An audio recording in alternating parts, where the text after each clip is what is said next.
recognizing my melanated people, God's people. I'm out here in nature where I enjoy being, loving, living, and enjoying life. Remember to like, comment, and subscribe. Hit that notification button so you can know when we put out a new video. And please comment also. We encourage comments. I wanted to talk to you about a very touchy subject. Seems I've been doing a lot of those lately. But we'll go forth and do what we must do. People always have this debate about whether there are good white people and bad white people, so forth and so on. Now here's the conclusion that I've reached. There are basically four types of white people. The overt racist, the covert racist, the decent,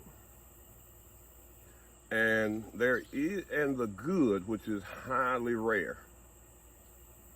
Highly rare. That rascal is rarer than Bigfoot. The good. But make no mistake, and I am quoting Jane Elliott, a white activist for people of color.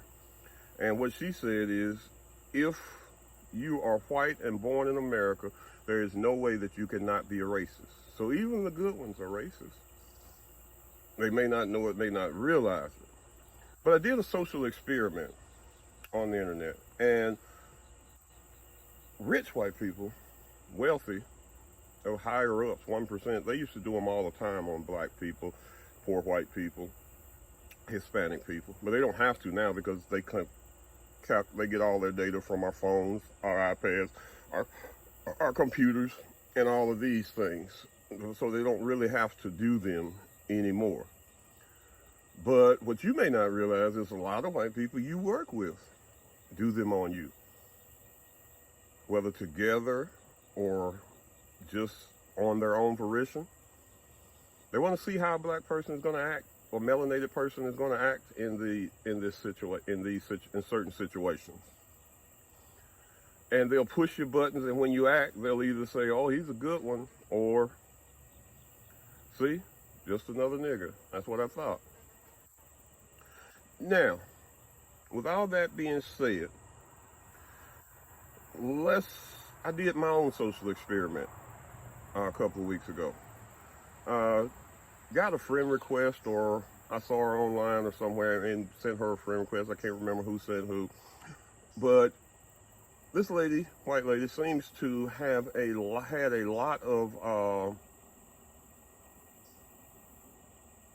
enlightened ideas. Ideas about false government, fake government, this, that, and the other, and it intrigued me. So we became friends on Facebook, talked back and forth on Messenger several times. And I was starting to think, hey, maybe she might be okay. Then she posted an article and put racist at the top of it.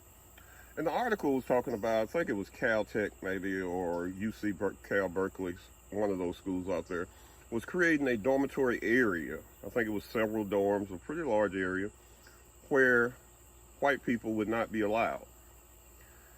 And she put racist at the top. And see, that's the thing about these so-called good white people. Nobody can go in and go against their own race. It's just not in the DNA. You know, I don't really understand Jane Elliott, what's going on with her, to tell you the truth. But you cannot. It just goes against nature for someone to go against their own race. And see, now she feels hurt, I'm sure, because no white people are out calling it reverse discrimination. Number one, black people cannot be racist. They can't. It's not possible because of all that's been done to them. They can't be racist, okay? Let's just get that clear. And so she's claiming that this act is racist. But how is this act racist when black parents love their children just as much as white parents, and they don't want their male children or their female children running into a Karen or a Ken and winding up in jail all over and having their lives ruined or winding up dead all over some craziness. And it can easily happen, and it happens every day. And anybody that pays attention to social media sees that it happens every day. There was a gentleman who was in a convenience store. He was a contractor and had a high security clearance. And he was just in the grocery store to buy some snacks, get gas, whatever. And this white deputy sheriff and her husband is the sheriff. They were not in their county. They came into the store, and he bumped into her, and she accused him of grabbing her, groping her. White women have always been paranoid and will always be paranoid because it's put into them through television and all of them and several means of media. So now this guy loses his job because they insisted upon him being arrested. When the police who did have jurisdiction there showed up and checked out the situation and investigated, everybody in the store 100% said nothing happened. That if anything happened, he just bumped into her. It was an accident. But the sheriff and his wife would not let it go. And they made them arrest him and take him to jail. So he loses his security clearance, he loses his job, la-di-di, la-di-da.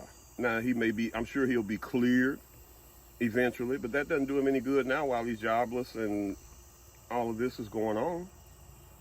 And it never should have happened. So yes, black students need a place where they can go and feel safe and don't have to deal with Karen and Ken because they are coming out of the woodworks. So why would she see that as a problem?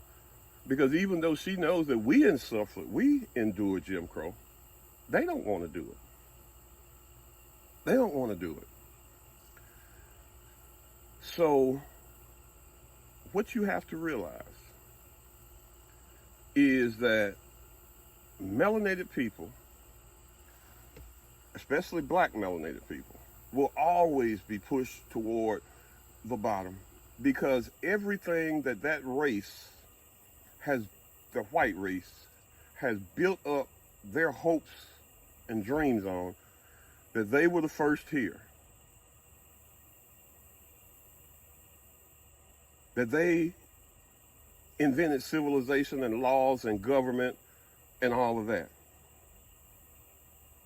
But they really weren't. All of that came out of Kemet. It was stolen by the Greeks, the Romans. All of that was stolen. That's where it came from. So you need to realize and understand that, yeah, there can be some good white people, but even those are racist. Because they have to be. Every race wants to survive. Every race wants to fight hard for survival.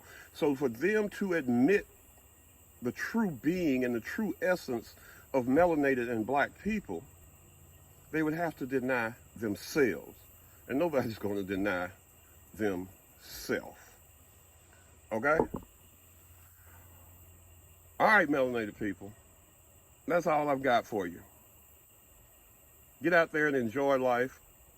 Kick your shoes off, put your feet to the soil, to the grass, recharge, rejuvenate, get some sun. But most of all, love yourself. Have a blessed day.